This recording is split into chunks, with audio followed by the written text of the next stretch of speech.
Hello, my name is Jenny Cafiso, and I'm the Executive Director of Canadian Jesuits International.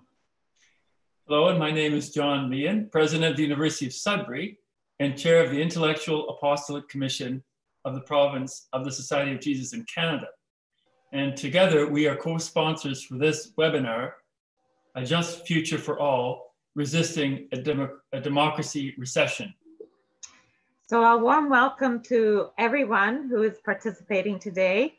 We have a large group of people that has registered. We have people joining us from across Canada and also from around the world. We have people from the United States, Belgium, Spain, India, and we have someone from Uganda as well. So welcome to all of you.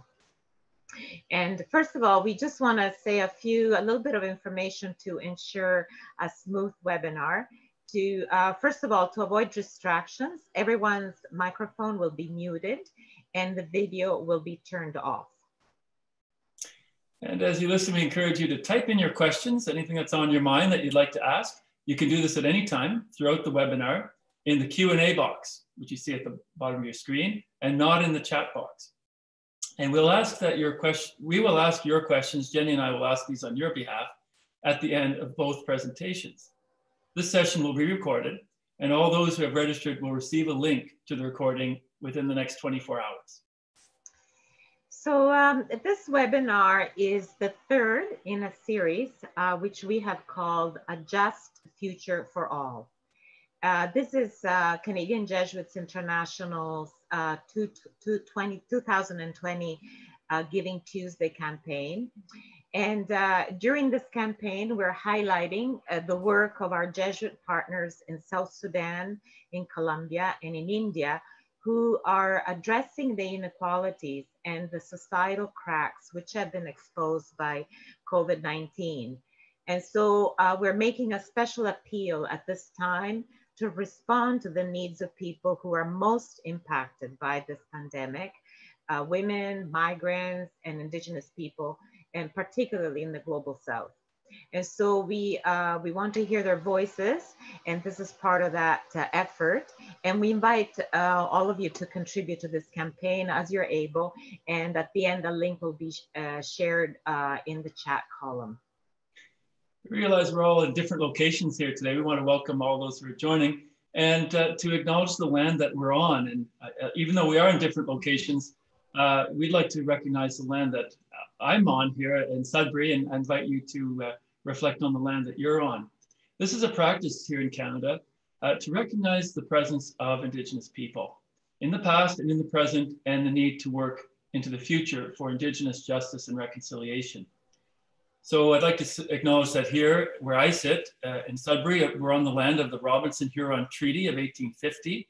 It's home to many Indigenous peoples and the traditional lands of the Anishinaabe, especially those of the Atikamekw and Wanapate First Nation, and also of the Métis people.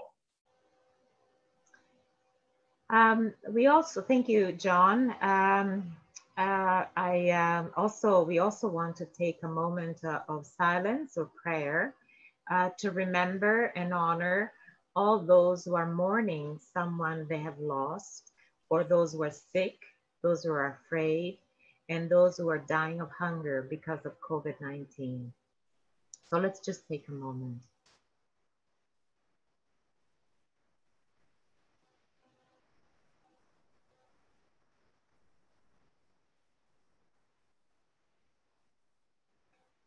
Thank you.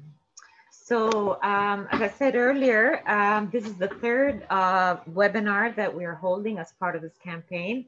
And this is, we're very happy with, you can see our previous webinars on our webpage on South Sudan and Colombia.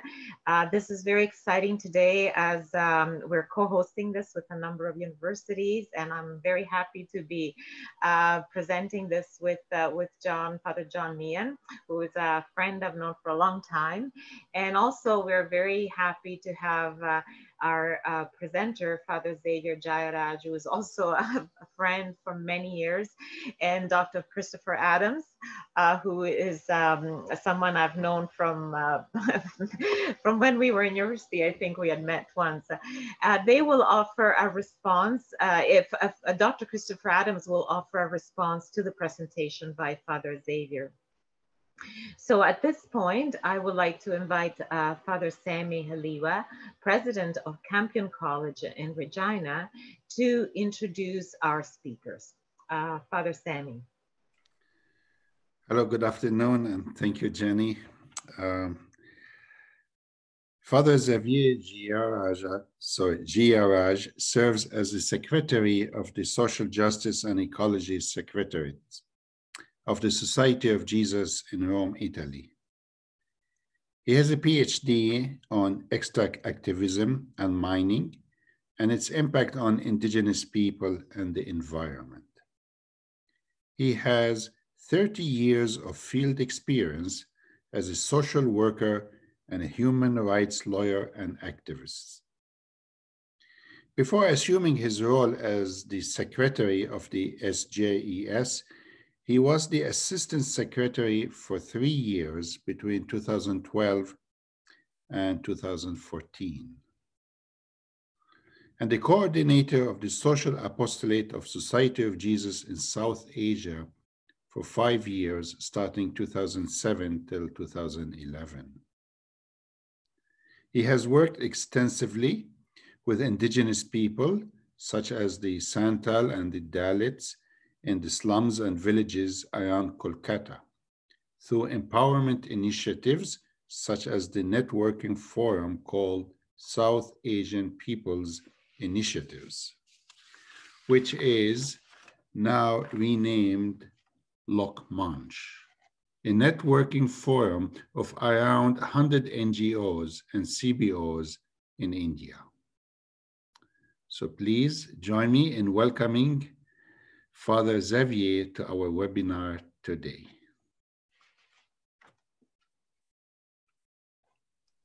Thank you very much. I will share my screen first, maybe to get things organized. Yes.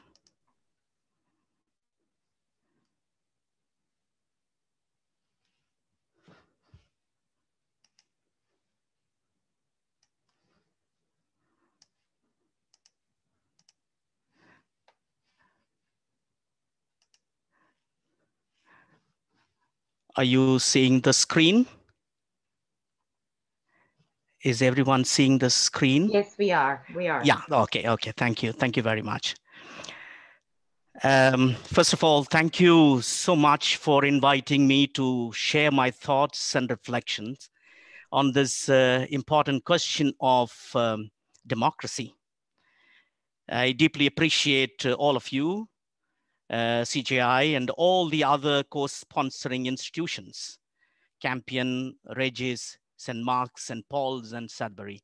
Thank you very much. It's my pleasure to be with you all those participants in this webinar. Is democracy in danger?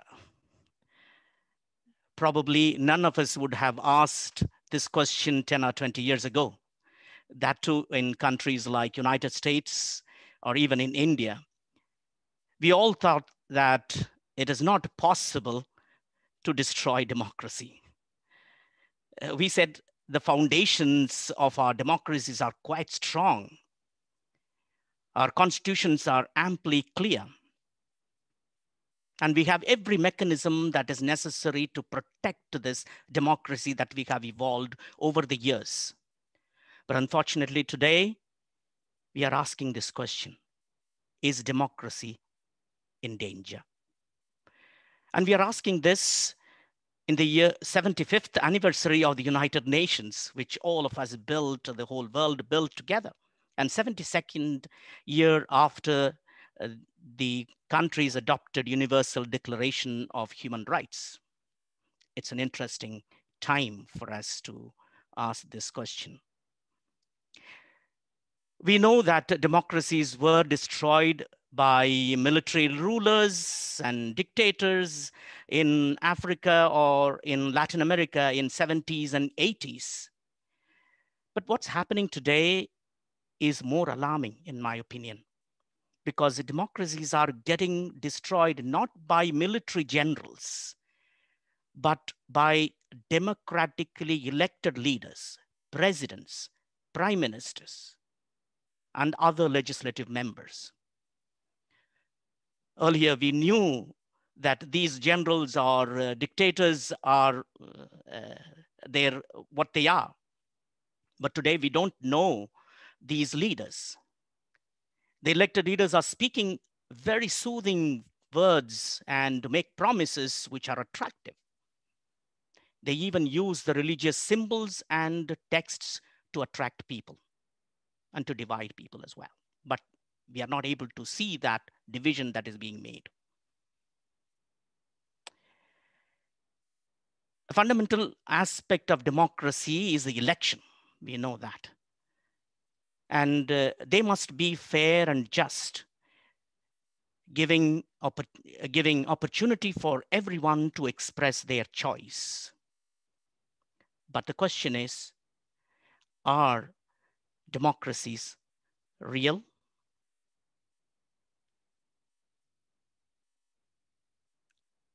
Are elections really held in a just way?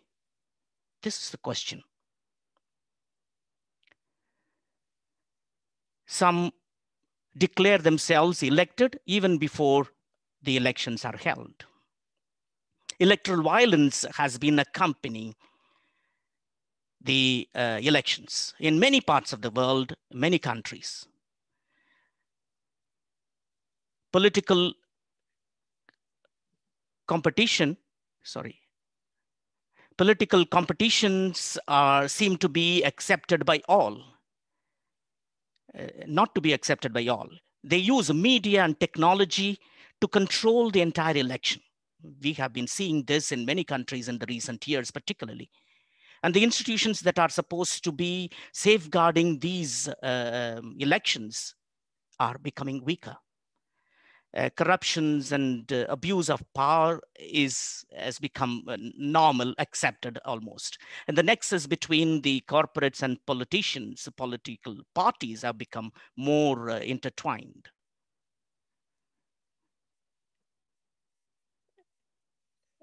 Next 2 slides, I want to focus on Africa particularly.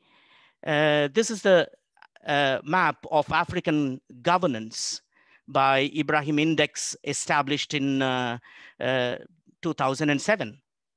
The categories of analysis are on safety, rule of law, etc., economy, human rights, etc. The governance index has grown these over the years from 7 to 15, from bad to worse. And in 2015, this is what we see. Between 40s and 50s, the colonial rule ended in many countries in Africa. They adopted Western democratic systems. But were they really the people? Were they prepared to have elections, to have a democratic system, constitutions, laws, and etc.? Elections were held, sure, many of these countries, as we will see. But did they become a permanent and a just feature in the electoral process? This is the question. In Africa, any kind of a protest was suppressed by the people who were governing in those countries. We see in many countries, as you can see in the map, the dynasties continued. The big economically well-off and the big rulers of the kings of those countries, they became powerful. For example, Gabon and Togo, they ruled from 1967. Most other countries since the 70s and 80s. And you can see in the map that the percentage of voters is something we can look at. As you can see that these are 70, 80% of the vote. this raises a big question about the elections itself, as I mentioned earlier. Those are about Africa, two maps which clearly showed that how the democracies have been decreasing or declining in those countries. And now globally looking at it, The Economist has been doing the democracy index, and out of 167 countries scored on a scale of 0 to 10 based on 60 indicators that they have done. And you see, as you can see that in the map, that out of 167 countries, 54 are under authoritarian regime. 37 are hybrid regimes, and 54 flawed democracies, and leaving only 22 with full democracies, including Canada, which is on the 7th place in the order of from the top, the most democratic countries. The average global score of democracy fell between 18 and 19 itself by some points. The major setback came from Latin America and also Sub-Saharan Africa, Middle East, and also Asia and Middle East and North Africa. Larry Diamond, a renowned democracy scholar, says this: "We have been going through a democracy recession," the title of our session today is Resisting Democracy Recession. He says that democracy has been in recession, and the pandemic has deepened or accelerated the recession.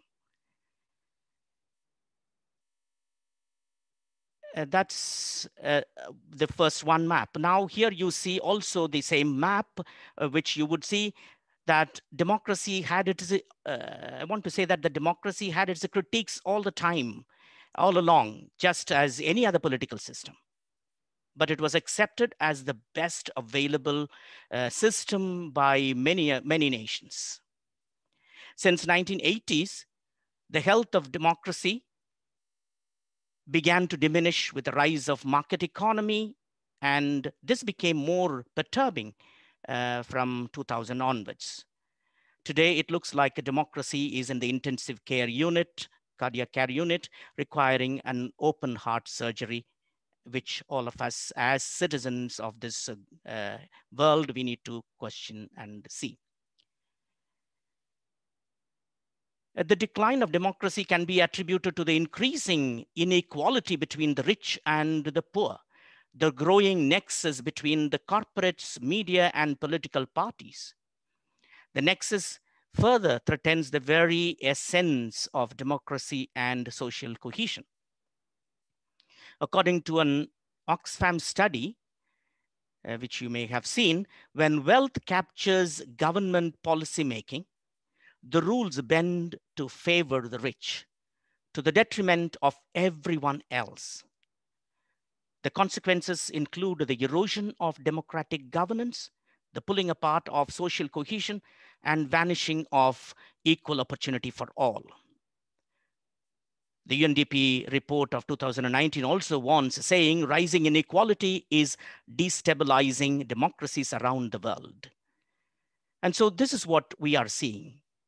The media and the government all nexus with one another.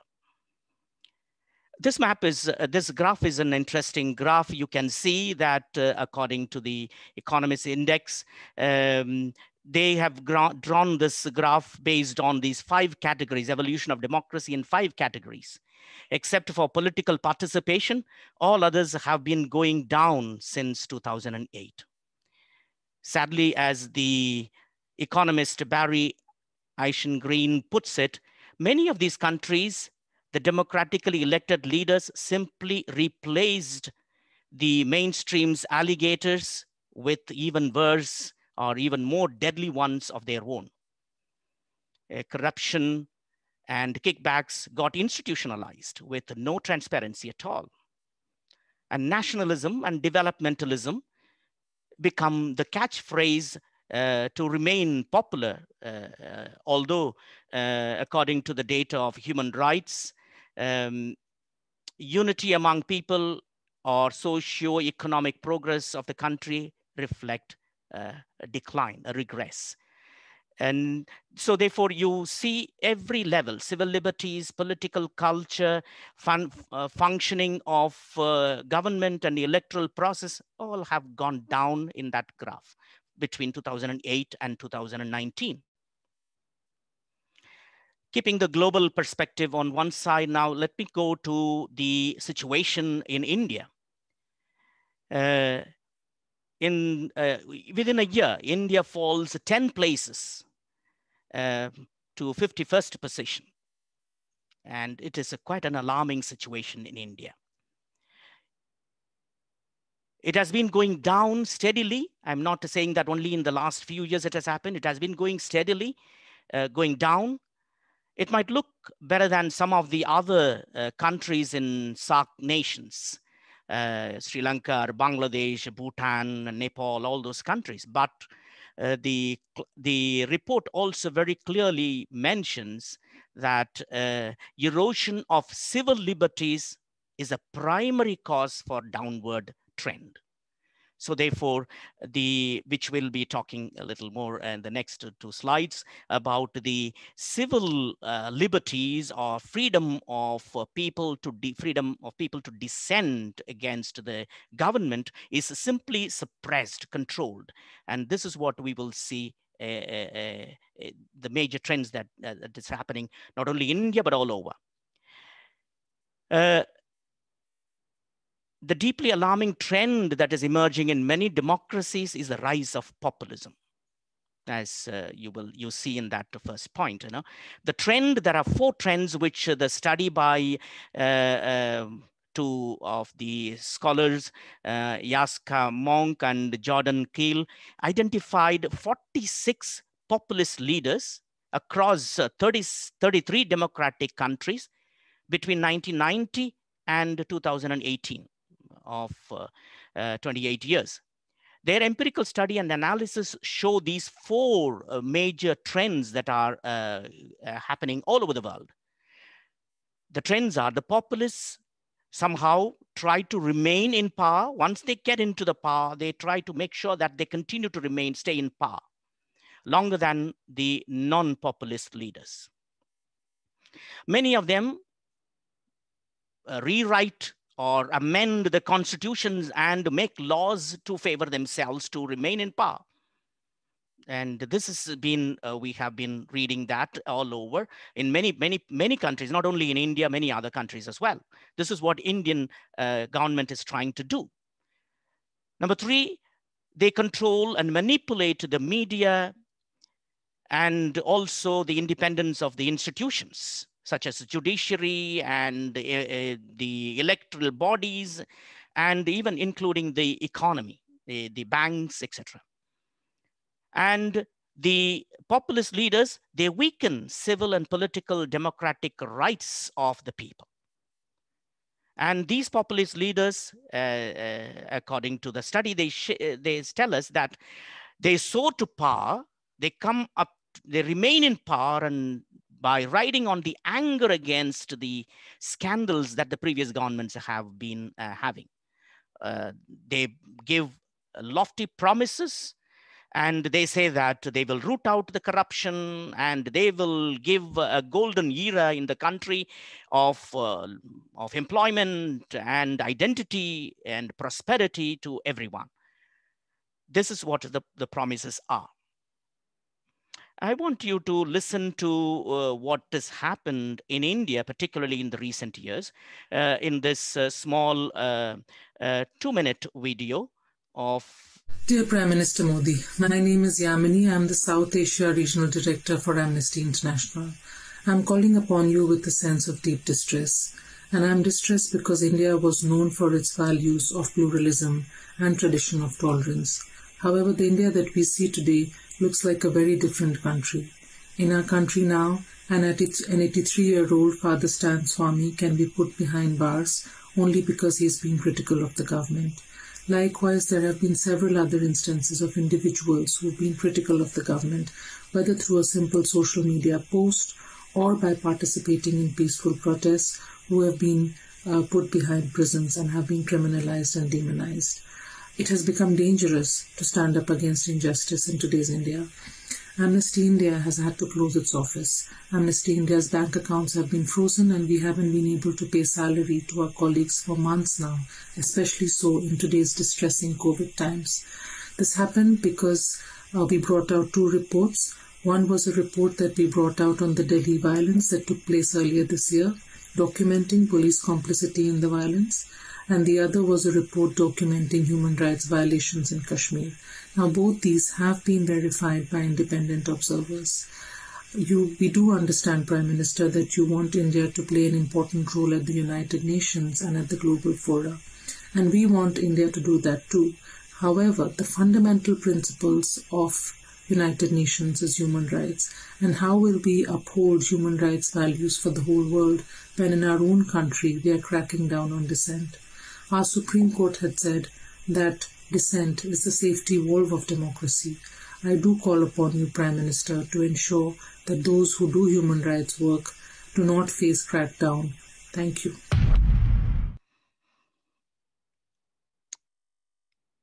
Yes, she mentioned about Father Stan Swami.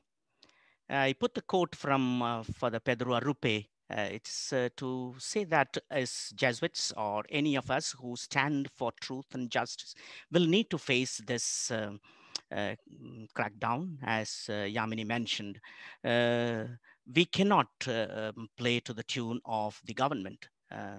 We need to, the driving force is the love and justice. And this is what motivated Father Stan Swami. Not only Father Stan Swami, there are many others who have been arrested and put in the prison.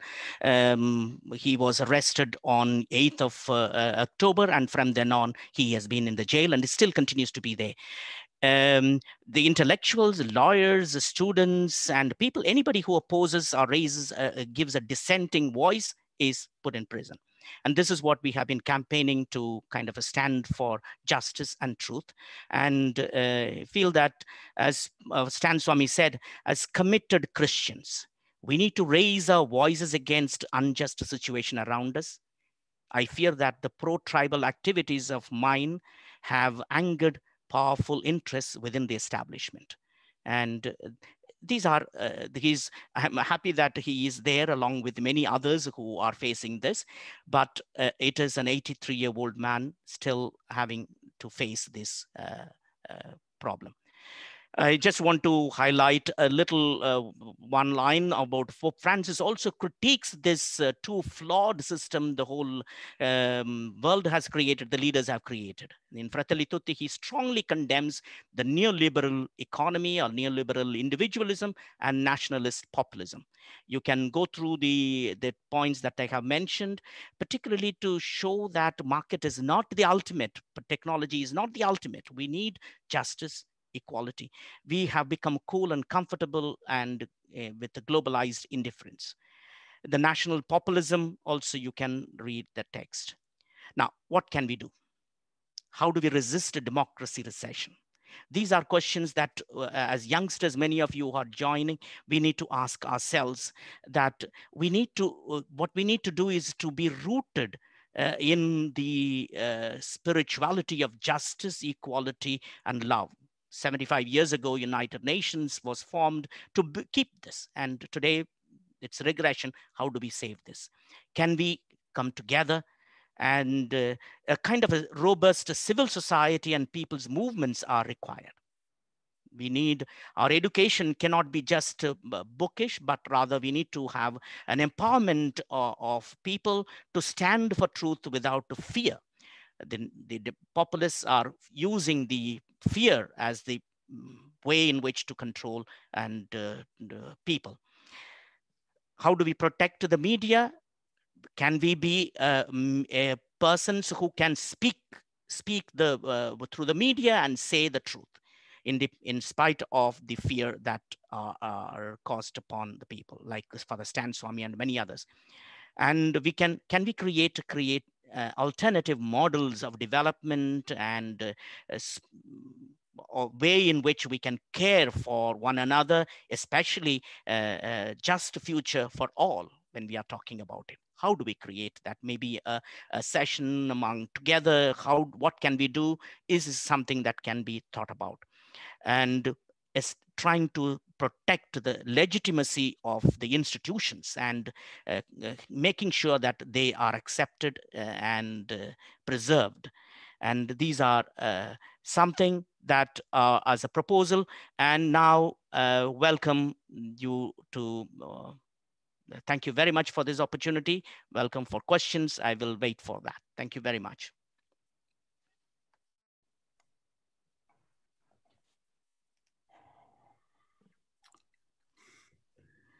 Father Xavier, thank you so much for a very good talk and for awakening our minds to the dangers that democracy is facing.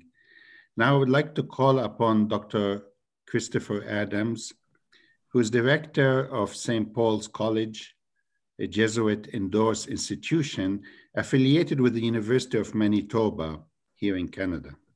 He is the chair of the Arthur Morrow Institute for Peace and Justice and an adjunct professor in political studies at the University of Manitoba. He is the past national chair of the Association of Catholic Colleges in Canada. He is also currently an active member of Academics Without Borders, which has asked him to serve in reviewing the proposed new National University of Nepal. Dr. Adams holds a PhD from Carleton University in Ottawa. Without further delay, Dr. Adams, you are on the air now. Thank you, Father Sammy.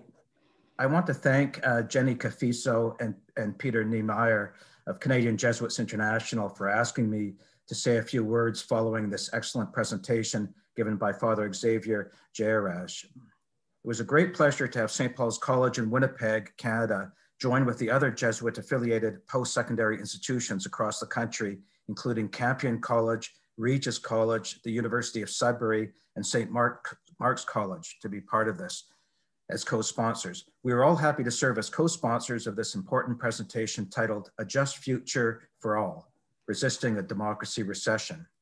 Father Xavier, I want to thank you for your presentation. There are a number of themes you raised here for countries in other parts of the world, as well as for many of us here in Canada.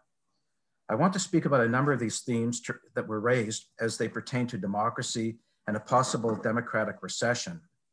As my background is in political economy, I always prefer the term recession over depression. Recessions, as you know, go over a number of periods during an economic year, whereas a depression is a destroyed economy that has a prolonged period and which requires massive work to recover from. So I prefer the word democratic recession rather than depression. So regarding the concerns about democracies, both far and near, I have a few things to say. Firstly, regarding democratic constitutions and laws, as we know, these need to rest on a number of other things. Many of us might recall, people of my age might recall that the Soviet Union had one of the greatest constitutions in the world, but in many ways it was just words. It wasn't relying on real deeds and a secure political culture. An important aspect of creating a viable and fruitful political culture is to nurture processes of political socialization. So socialization is the process by which young people learn and acquire cultural understandings within their society. Typically, this is through parents, peers, educators, and the media. These processes are changing as our family structures change in the modern era, our education system evolves, and with the dramatic changes occurring in the media, including how we watch TV, the internet, and social media. So political socialization involves conveying the political values, practices, and traditions to children and young people. And I think that's critical to many of the points that you raised, Father Xavier. One example is that the Morrow Institute for Peace and Justice, which is in our college at St. Paul's College, manages what's called the Winnipeg International Storytelling Festival for Peace and Justice. We have approximately 6,000 school children who attend this week-long event each year, and they learn about storytelling as it pertains to people with disabilities, war orphans, people on the margins, and they attend workshops to learn about they as school children, how they can become storytellers themselves. And I think worldwide, we could be doing many of these sorts of things. I know many of our schools across the globe are doing that. And I think this is an important part of the political socialization process for promoting democracy in our societies. A few other elements worth raising as they pertain to Father Xavier's presentation and pertaining to economic inequality and authoritarianism. Two issues really are relating to the economy or economic inequality, and many of the slides that we saw today were directed towards that, as well as to authoritarianism and populism. Turning first to economic inequality, we need to be realistic about how healthy our democracies can be if there are citizens living in poverty. We take great comfort that Canada is rated very highly on democratic indices, as we saw in one or two of those slides. But we do need to recall that we have citizens in Canada who are unable to participate in our political discourse due to their economic and racial marginalization. Here I'm thinking in particular of Indigenous communities lacking in clean drinking water, quality schools, and poor housing. It is difficult to expect members of these communities to be concerned about what is happening in Ottawa or other political capitals in our provinces if they cannot raise their kids in a proper environment. Statistics Canada reported last February that 3.2 million Canadians live in poverty. That is around 1 in 12.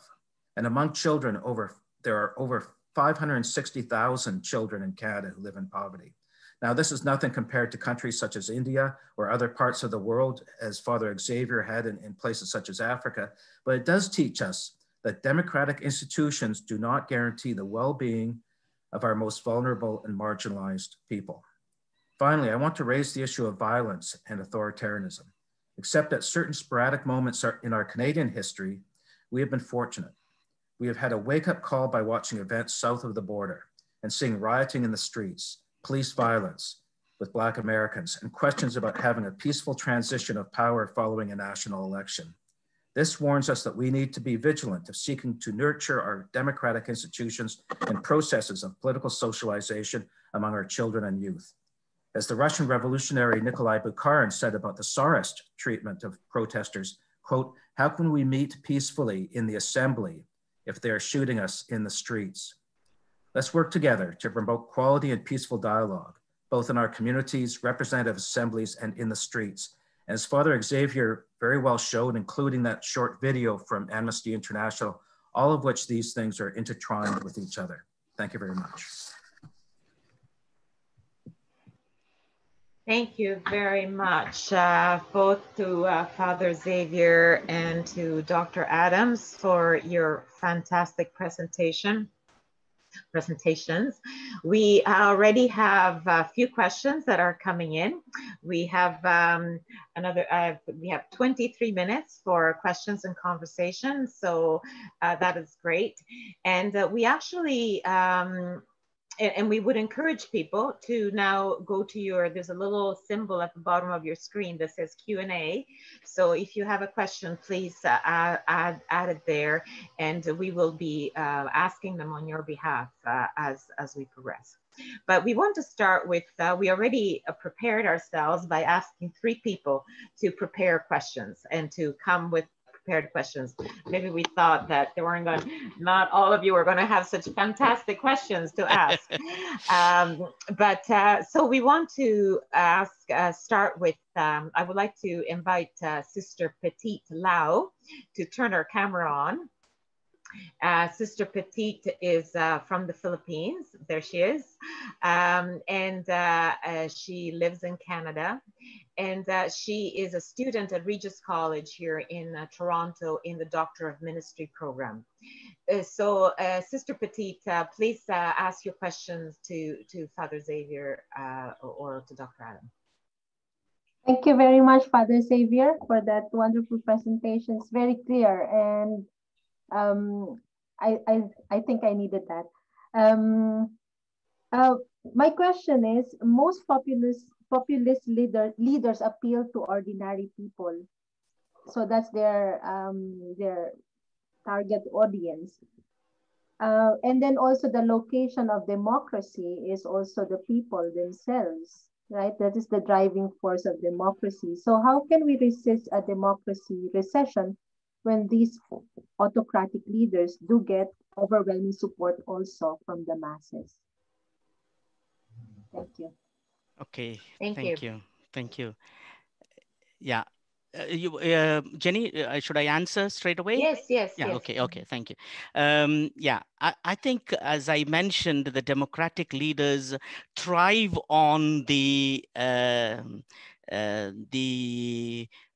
past scams and the promises that they make, and so people believe the promises. For example, in Philippines, Duterte told the people, we have been suffering because of the drug peddling, drug mafia and people, and so therefore we need to eliminate and everything will be solved. And there were poor people in their families who suffered, and they supported this.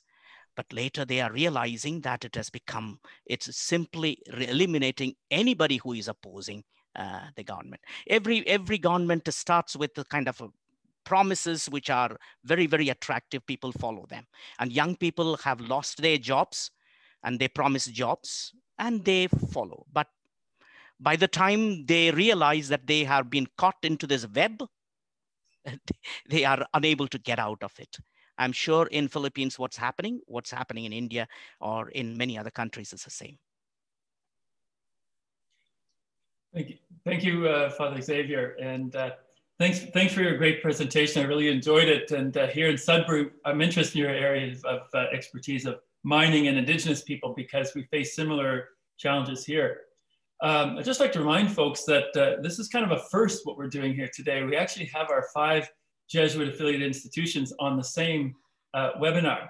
And to repeat, those are Campion College in Regina, Saskatchewan, Regis College, the theology school in Toronto, St. Paul's College at the University of Manitoba in Winnipeg, our college here, the University of Sudbury in Sudbury, and Corpus Christi St. Mark's College at UBC. So it's kind of a first that we've done this, and hopefully not the last chance that we do this collaboration. I'd like to turn now to one of my former colleagues, and that is the Communications Director at Campion College, Shannon Kotilak, for her question. Hi, Father. Thank you so much for your talk today. It was great. Thank you. Thank you very much. Yes. One of the things you talked about was the increasing inequality between the rich and the poor. Mm-hmm. But those who are in the top wealth categories are typically the only ones who can run for the higher office due to the costs involved. There's been a few exceptions, yes, but in general, how do we make it so there perhaps is more people from different economic backgrounds into politics to make these decisions? Thank you. Thank you for that wonderful question. I like that because I think as a Jesuit, I also feel that we have not really formed young people to be entering into political field, to be people who can stand for there are many people I have seen, people who are interested in this, but then they see this as the politics is something that needs to be, it's dirty. We cannot enter. I think forming young people to be leaders is an important element. Discerning leaders, not simply leaders, but discerning leaders. In the Ignatian way of leadership is discerning, trying to recognize the truth, trying to be just, and these are important. And in our own formation of in the schools or in the colleges, we need to help people to use their talents in this. That is something that we can always do, and the young people would benefit and they would become good leaders. And another one is the movements. Today, all over the world, I have studied the movements, and the movements build leaders. Can we help these movements? I have been working with the movements against the mining in India, and there are very good leaders, but often they don't have economic power. So they are kept out of the race of a political power, etc. How can we as people help these leaders to come into. One way in India, what we have done is that the panchayat leaders, Lok Manch has helped in what we have been building up is that village leadership and local leadership, and slowly they climb to become better leaders, to stand for truth and justice, which they all profess. Hope that's helpful. Thank you. Thank you very much. Thank you very much for the question and also the answer. I would like to now invite Dr. Michael Higgins, who is the president of St. Mark's College at University of British Columbia, to ask his question. Hello, can you hear me? Yes. Yes. Okay, that's good. It's wonderful to have a platform like this for conversation, informed and enlightening. So thanks to all the people who put this together. And it is a pleasure for St. Mark's to be, and Corpus Christi to be part of it. My question, one thing, Dr. Higgins, that we don't see you. I don't know if that's by option or by accident, but I thought I'd mention that. Yes, well, I don't know how quite to put it on. I've lost the icon for the video. Okay. I only have the icon for the audio here. Don't worry about it. We did see you earlier. So, oh, there you are. Okay. There Is you it are. there now? Yes, yes. Yes. It is, okay. All right, I won't start over again because you heard the audio part of it. Yeah. So I'll get straight to the question. Yes. Although your presentation is rather generous in acknowledging Canada as a full democracy, and I realize you were using the survey or the chart from the Economist's Intelligence Unit survey, Canada does have inherent weaknesses currently much on display. A frightfully centralized secretariat, if you like, in the PMO, that has significantly diminished the role and function of elected parliamentarians. Cynicism is a result of this, and subsidiarity is held hostage. Now, how do you right the balance? Now, taking it, it comes out of a Canadian context, admittedly, but looking at the larger view that you've taken internationally, perhaps it's best to situate your response in that context, because I'm being too narrow.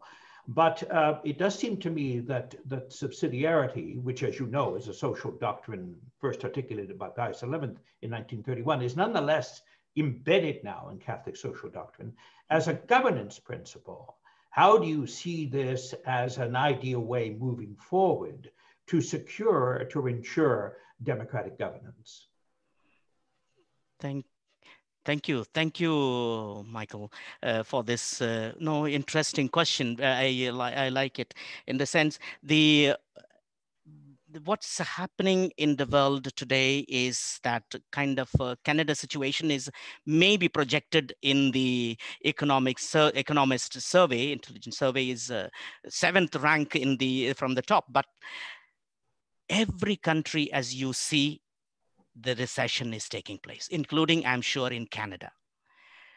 There are areas for you would understand better than me what's happening with regard to the governance and the principle of subsidiarity. And many of these countries which are democratic are following the suit of the people who have been populists. And they are not following the the possibility of becoming better democracy, but rather they are following the negative elements that are there in the countries that democratically they are regressing. And I'm sure Canada as well, with regard to many other social criteria, there would be a lot of the things where needs to be improved, and the government needs to work on. And what I'm happy about with you organizing this webinar is that probably many of us took it for granted that democracy will survive somehow, as I mentioned in the beginning. But you are raising this question now, so that you don't allow this to happen in Canada or any other place in the coming year. The subsidiarity, yes, it is important to keep this the goal of principle of subsidiarity in not only in the governance, but in all our understanding and in our system within the church and within the social structure and the institutions. I think this is something that we need to be alert. We need to be alert and sensitive to what's happening at you mentioned about, somebody mentioned, I don't remember, about the indigenous people in Canada. I'm happy to see this. There is a lot of similarity what's happening in India or in other parts of the world about the indigenous people. How do we build this connection with respecting the dignity and rights of the people? Thank you. Thank you. I'm just wondering whether Chris, Dr. Adams would like to say something about this last question from Dr. Higgins. Sure. I'll just, thanks, Jenny. I'll just add to Father Xavier's comments that, you know, in many ways, and I'm partly guilty of that, we've taken our democracy for granted in many countries. And I think one of the silver linings to what's happened south of the border in the United States is we've had to recognize that we should not take these things for granted, even in well-developed, industrialized nations. And that we have to be vigilant in protecting our media, protecting our political culture, ensuring that young people are educated well. One of the things I know in Canada, and I'm sure elsewhere, is the Jesuit secondary schools are very effective in developing leadership and skills among the children. And I think that's a special task for educators to be thinking about. So we have to be vigilant. The second thing is, we have to look beyond our national borders. That is, not just rely on people inside our country, but rely on the international community to be vigilant. That, you know, that video of AI that is advocating for people in prison and people arrested. It's important that we in our countries that we communicate across international borders to help for those who don't have any voice, Amnesty International being one example. So that would just be to add to what Father Xavier had to say. Thank you. Thank you, Dr. Adams and Father Xavier. We're getting some very interesting questions coming from our participants, and Jenny and I are going to take turns asking them for you. So keep the questions coming. Waiting. Okay, great. We've got some interesting ones here.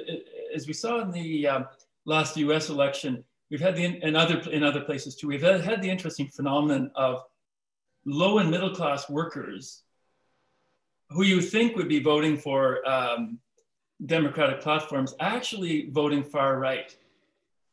Okay, so these are lower middle class workers voting for populist parties. And as we enter this, what's been called a post-truth era, how can the left bring those people back? In other words, to support more progressive left political platforms. Should the left be using populism in a way, as the right's been doing, as a communication tool to compete with the far right discourses that are so prevalent, not just in general society, but especially we look at things like social media? It's a very interesting question from one of our participants. So the people who traditionally vote left for Democratic parties are being courted by these populist parties. Do you have any thoughts on that, Father Xavier? Yeah, I think I would say more like what's happening what happened in the United States. I also see that happening even in India. The people who have been left-oriented in some of the states are beginning to become more right. One reason probably is that have the left-oriented been more kind of or rather strict on their certain things, not adapting to the context and the needs of the people is one thing that may be a good way to question. But at the same time, I don't say that left is better than the right. There is left or right, both can become populists and destroy the country. So there is one, I wouldn't say that the right is bad, and so therefore we have to condemn and we have to go to the other extreme. No, we need to find a balance, left or right, both can be dictators.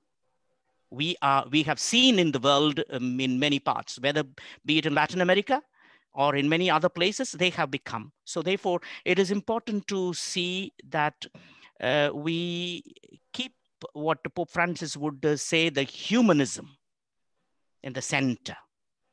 The reality of the people have to be the crux of the thing. And both the people, left as well as right, are using them for their own interests to remain in power or to control. I'm more and more feeling that it is not left or right, but the truth and the justice will be the one that needs to be kept in mind. And Father Xavier, on that point, as a follow-up, are you confident or hopeful that democratic parties these days can find that middle ground in what seems to be becoming a more polarized political atmosphere? I see the possibility. I am hopeful if we are able to, as I'm advocate of movements, people's movements. People need to come together, and we need to become aligned with such people's movements. Even Pope Francis, in his Fratelli Tutti, he mentions this. The social poets, social movements are the social poets who protect and save these the life and dignity of people. I would more and more hope for that, and I'm sure young people are crucial in this. Young people need to not simply say that I want a job and this is the thing, but how can we orient ourselves towards a kind of a way in which we bring life and dignity to the people, equality to the people. This is something that is many of the people who are participating, I'm sure young people, probably this is what is the challenge that we need to ask our students in the universities or colleges. Right. Thank you. Thank you so much. There's a question I want to pass to the next question, which is one of our participants asked, given the fact that democracy was a mode of government imposed on African countries and also other parts of the world, do you think that it is feasible that African countries and other countries can design modes of governance that can work better for them in consideration of the cultural, social, and economic makeup of those countries? Yeah, it's a difficult question for me to answer about Africa, but I would answer from the perspective of India. For example, the tribals. The tribals have a way of governing their life in the villages. I consider that the mode of governing the village, the tribal villages, is so very rich. My own experience of living with them and how they protect the rights of one another, the children, the vulnerable people. It's amazing. If there is any violence even, yes, I don't deny that there are tribals can be very ruthless sometimes. They become very violent. But at the same time, there is I see a lot of positive element among the tribal way of governing. Not a tribal in the typical understanding of the tribal governance is very kind of negative. But their governance sometimes I have seen, especially with regard to their nature or their own life and lifestyle, they have a wonderful way of governing. Would that be a way which we can learn from? I think so. I think so. Their governance may not be very democratic, but community, collective, decision making. And that's what I see. Africa, what would happen? What can happen? I think there is, as an African citizens, they need to come together and to see how they can be helped. Okay, thanks very much, Father Xavier. I realize we're at the top of the hour here, and some people may have appointments at this time, but we do have perhaps a final question. And that is a very practical one for those of us watching here who happen to be in Canada. you know, we've referred to how this affects us and how we're affected by what happens in other countries. And so one of our members of the audience was asking about some of the challenges you've raised about democracy in India, challenges to democracy in Africa and elsewhere, in terms of the safety of democracy advocates. What can we do here in Canada? How can Canadians, who in many ways we feel so far away from these issues, but what are some practical ways that people on this call can actually help and make a difference in the struggle for democracy? One, to be become aware of what's happening all over the world. Many countries in Africa or in Asia, Philippines or India. In India, for example, what's happening right now, you can do something great. I know the provincial of Canada, Jesuit provincial, sent a letter to the Indian embassy in Canada for the stand. Can our students in our universities or colleges make this as a campaign, an appeal to these governments and the embassy of India in Canada, or write letters to telling that this is not acceptable. We want to stand for truth. And this is happening in India. Why is that?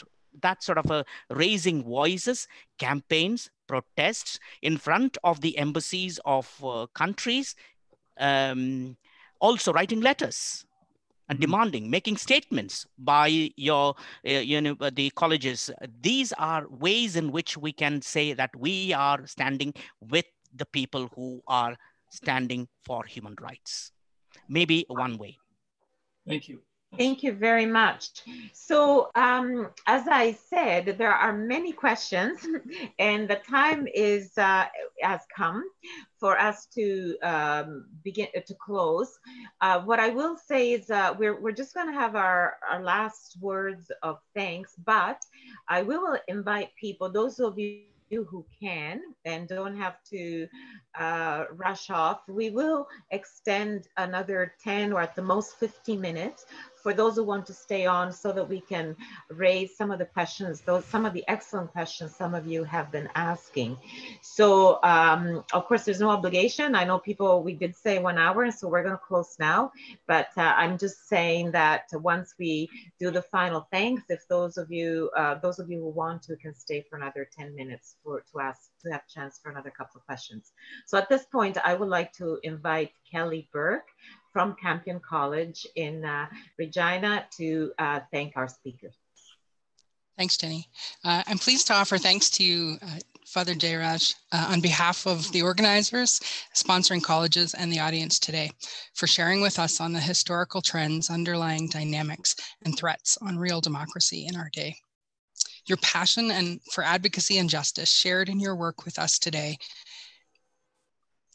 inspires and calls us to work diligently for a more just world for all. Thank you to Dr. Adams as well from St. Paul College for your response and helping us to more deeply engage in the themes presented by Father Xavier in today's webinar. Thank you, and we wish you both well in your work. Thank you very much, Kelly, for that. I just want to also, and I'm sure John wants to say also a few words of thanks, but I do want to thank everyone for joining us today. And to, as John said earlier, this is the first of us doing this together with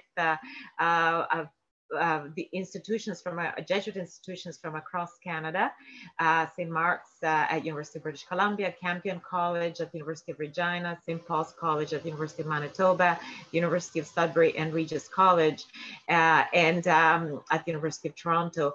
And it's really exciting to be doing this together, and I can see that there is potential for a lot more, and I look forward to more opportunities in the future, because I very much believe, and as Canadian Jesuits International, very much believe something I learned many years ago in my years in Peru, the importance of bringing together activists with intellectuals, with people engaged in the political process. I think we need to do more of that, or bringing these three sectors together to build a more just world for all of us. Just a quick reminder that the recording of this webinar will be sent to all participants. And I invite you to visit our website for more information on the Just for Future for All campaign. And you can also watch past webinars. And a reminder that on December 1st, we're concluding this series with a Just Gratitude event where there will be music and performances from all over the world.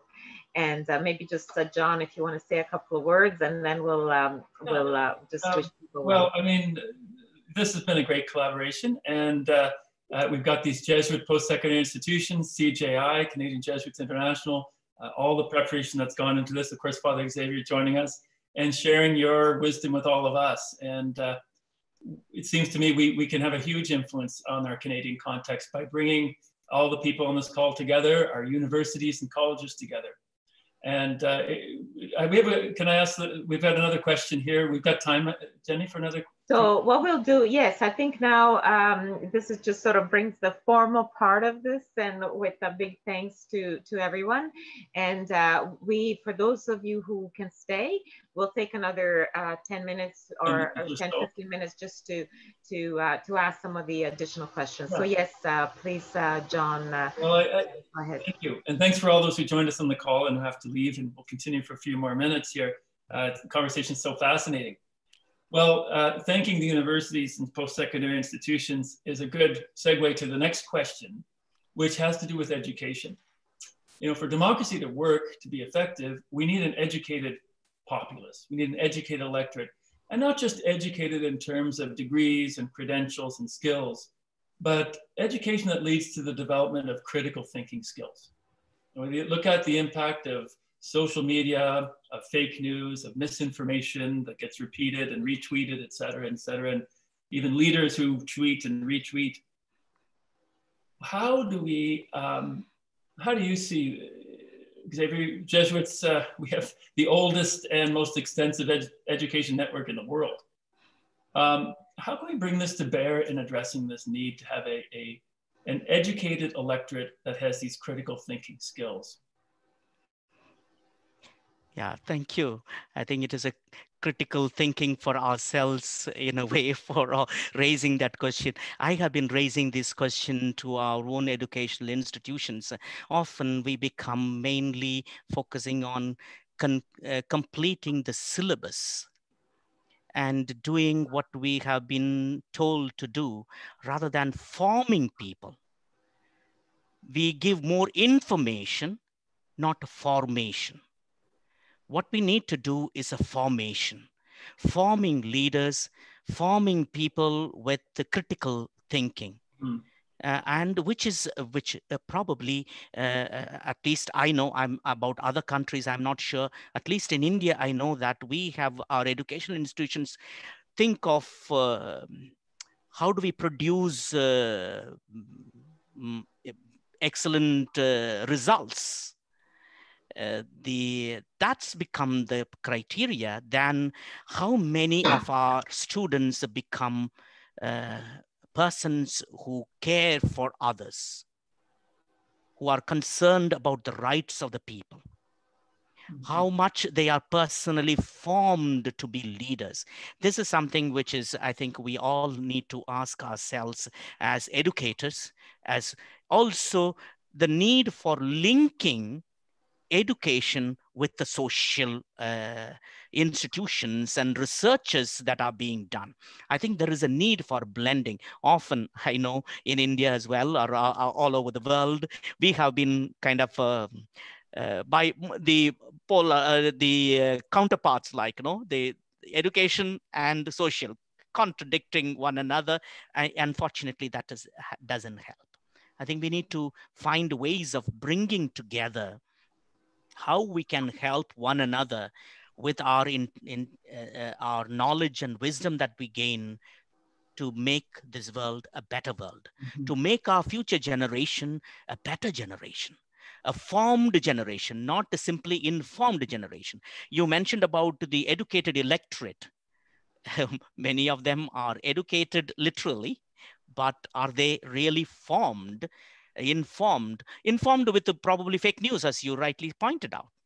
And they believe that. We often, sometimes people keep forwarding the messages thinking that they are doing a best job possible without realizing that that's a fake news, without verifying. Can we take time to verify whether these are true or not? Even if I think that my own belief is that it may be true, but I need to verify. I need to find whether it is right or wrong. Even if it is about a person whom I don't like, if it is a negative thing, I need to verify it. Otherwise, we would become others, any other people who are just doing things which are not right. Yeah. Sorry, maybe it'll take a long time. Father Xavier, if any of our people in the audience are interested in knowing more about what Jesuit colleges and universities are doing worldwide and forming engaged leaders, they can check the website of the International Association of Jesuit Universities, formed a few years ago, because I know they've made civic leadership and formation of leaders one of their priorities, as well as peace and reconciliation and environmental justice too. That's also on the global citizenship. Yeah. Not simply talking about nationalism, my country, but global citizenship. I think the schools are doing that very well. Yeah. Thank you. Thanks very much. Maybe this leads us to a question that is somewhat related to what you're, very much related to what you're saying. That there's a comment and question. One is from one of our participants. Populist movements have protested against it's in relation to our current situation with COVID, where there have been populist movements that have protested against particular social directives imposed as features of the legitimate public health regulations.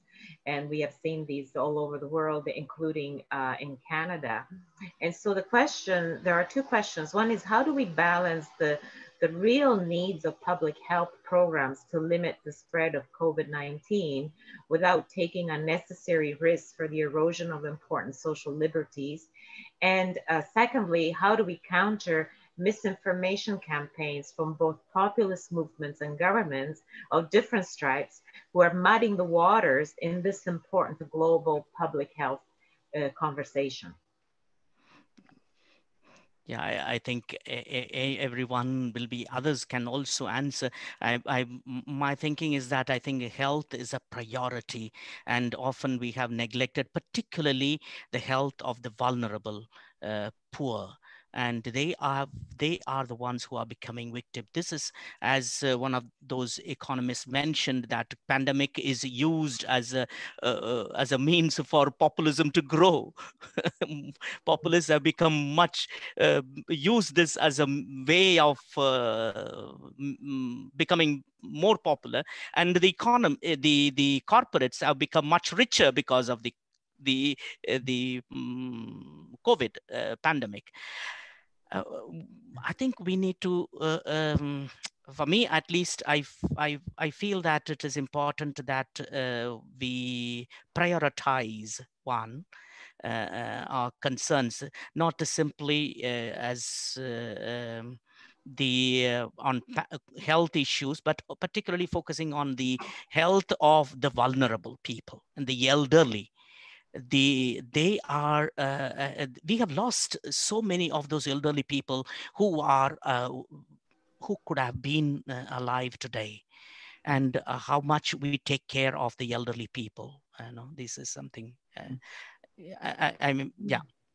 If Chris or Sammy or someone else or John want to comment on this point as well, you're most welcome.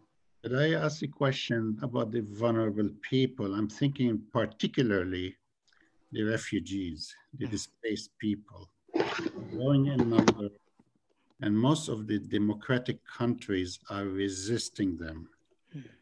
So how do you see the required changes in today's democracy for the well-being of today's refugees? And that goes with UAPs too, the Universal Apostolic Preferences as Absolutely. a orientation. So I'm trying to put these things together in terms of perhaps our democracy needs a bit of formation itself in order to reach out to the rights of the refugees at this stage. And they are growing in number, you know. Yeah. Yeah. Just last week, we had the 40th anniversary of JRS. And we realized that the refugees 40 years ago, what Arupe saw was around 16,000, if I'm not mistaken. Jenny, you would be able to correct me on that. And today, 16 million. Now it is more than 80 million. More than, and it is increasing every day. This is only the refugees. Please remember that there is a vulnerable, displaced people internally and internationally displaced people. And who are worse. For example, in Bangladesh, we have the people who are from Myanmar. I mean, this is increasing. What I would, it's important that we educate people the importance of the people who are not migrants. They are not voluntarily migrating. There are economic migrants are few, but involuntary migrants and forced migrants or displaced people are, because of war, because of calamities, natural calamities, they are the biggest. And we need to kind of say, tomorrow, if something happens to what happened in California, the forest fire, and people had to move out of their place. Suppose you are displaced, and what happens? And millions of people are displaced because of situations in which they are in. And we need to, as Pope Francis has given those 4 verbs, welcome, protect, promote, and integrate. I think those are very, very important. And also the refugees and migrants will also need to learn to adapt. And that's also another side of it. And integrating, which Pope Francis has come to.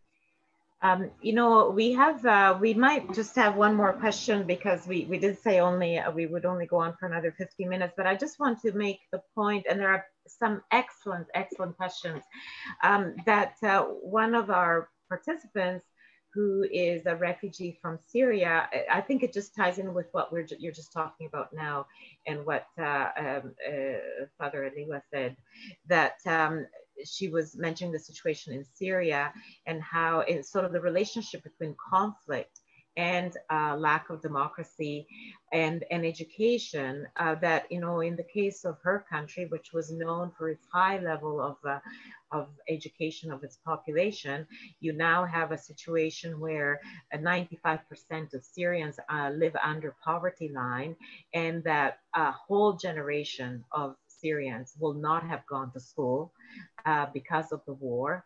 And so it's been lost to the war. And great minds, the people who were educated, have left or are leaving the country.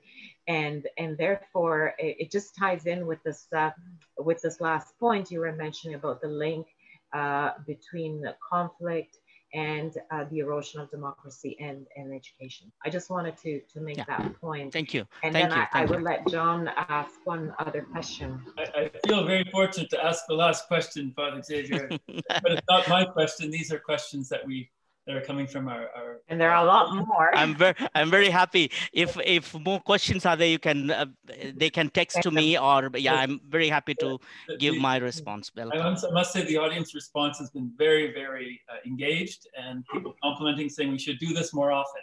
And this is a great forum where we can do similar discussions in the future. So you've talked about, you've answered people's concerns about how can Canadians help, and you've also talked about the role of our universities and educators. We've got a few questions for you about the role of the church specifically, because, it's something maybe we have trouble reconciling with, but the fact that the church, or some people within the church, have actually in the past supported populist leaders. We've got the recent election results in the United States and in other countries as well.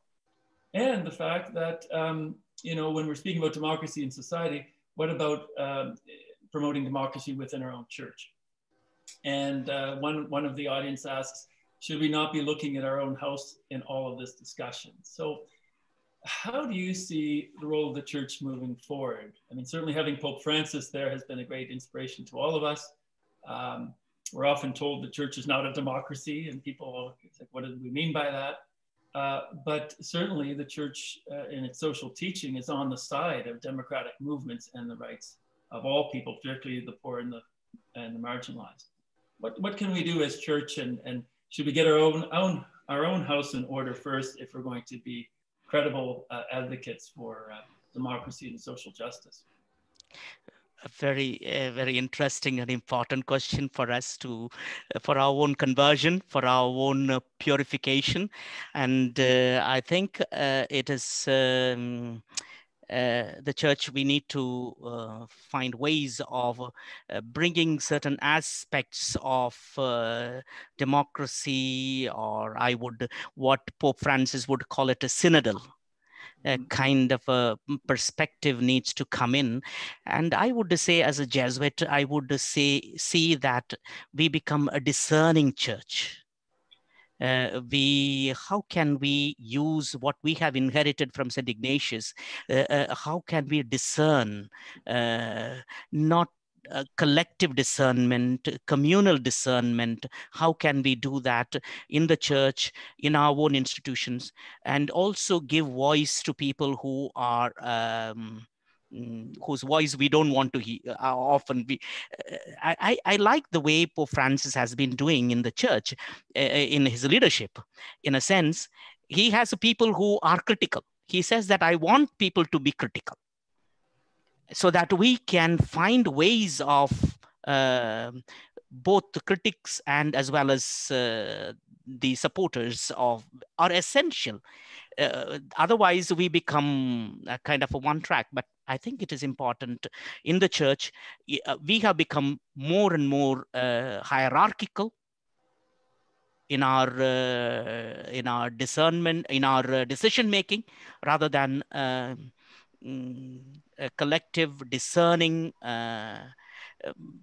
leadership in the way. I think that's something that we need to learn to do in not only in the church, and we have failed in many times. I acknowledge that the church has failed in many times.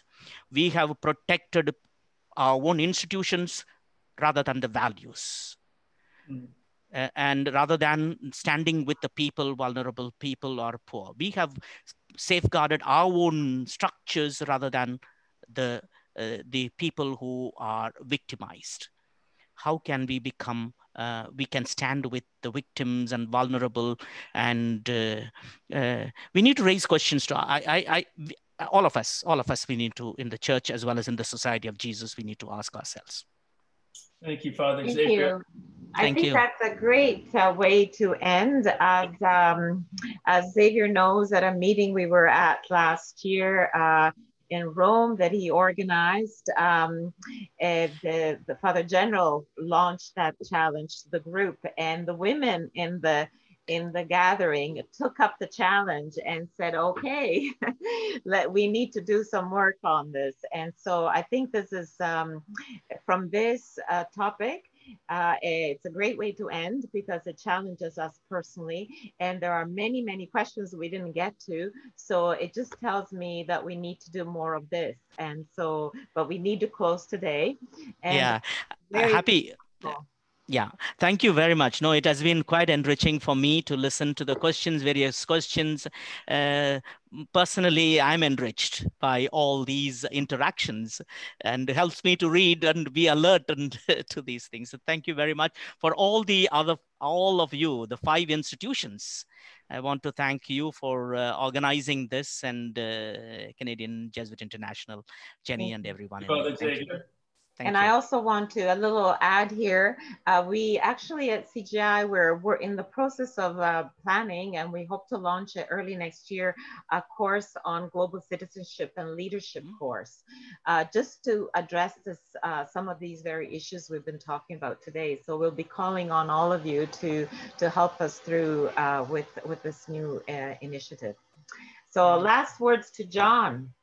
Well, I just want to thank everyone for being here. Father Xavier, you've invited us to be more intelligent, to be more informed, to be more compassionate, and finally to be more discerning. And I think that's an appropriate Ignatian end to your comments, and something that invites us to go further to become a more authentic church, a church that's committed to the values of Christ, to build God's kingdom of peace and justice. And that's what I take away from this, is to be more discerning and not to dismiss criticism, but to do as Pope Francis invites us to use it to go deeper. So thank you so much. And I wish you all the best in your work there. Thank you. And you here someday too, and to build the network we have. Typical Indian way of saying namaste. Thank you very much, all of you. Thank you so much, and all the best. Thank you. Deeply appreciate every one of you. Thank you. Thank you. Thank you. Thank you. Bye-bye. Bye-bye. Bye-bye.